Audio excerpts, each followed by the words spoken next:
চলুন আজ একটা দারুণ কাজের ইংরেজি শব্দ শিখে ফেলি। আচ্ছা, একটা গল্প দিয়ে শুরু করা যাক। ধরুন এই ছেলেটার নাম রহিম। রহিম যে কোনো নতুন জিনিস খুব তাড়াতাড়ি শিখে ফেলে।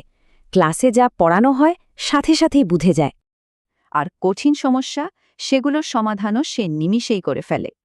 তো রহিমের মতো এমন একজনকে এক কথায় ইংরেজিতে কি বলা যায় বলুন তো? সেই শব্দটা হলো অ্যাপ্ট। এর কিন্তু দুটো মানে আছে, একটা হলো দক্ষ আর একটা হলো উপযুক্ত। এটা কিন্তু একটা পজিটিভ শব্দ, মানে প্রশংসা করতে ব্যবহার করা হয়। চলুন এবার দেখি বাস্তব জীবনে এই শব্দটা আমরা কিভাবে ব্যবহার করতে পারি। এই যেমন she was an apt student, মানে ছাত্রী হিসেবে সে খুব দক্ষ ছিল, তাড়াতাড়ি শিখত।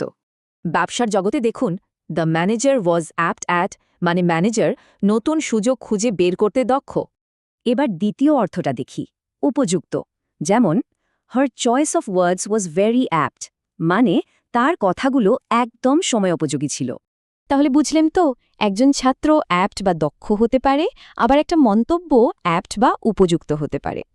শব্দটা মনে রাখার সহজ উপায় হল, ভাবুন কেউ কি খুব দক্ষ, বা কোনো কিছু কি একদম সঠিক বা উপযুক্ত। এবার একটু ভাবুন তো, আপনার পরিচিত কে আছেন যিনি খুব অ্যাপ্ট, বা এমন কোনো কথা যা আপনার অ্যাপ্ট মনে হয়েছে।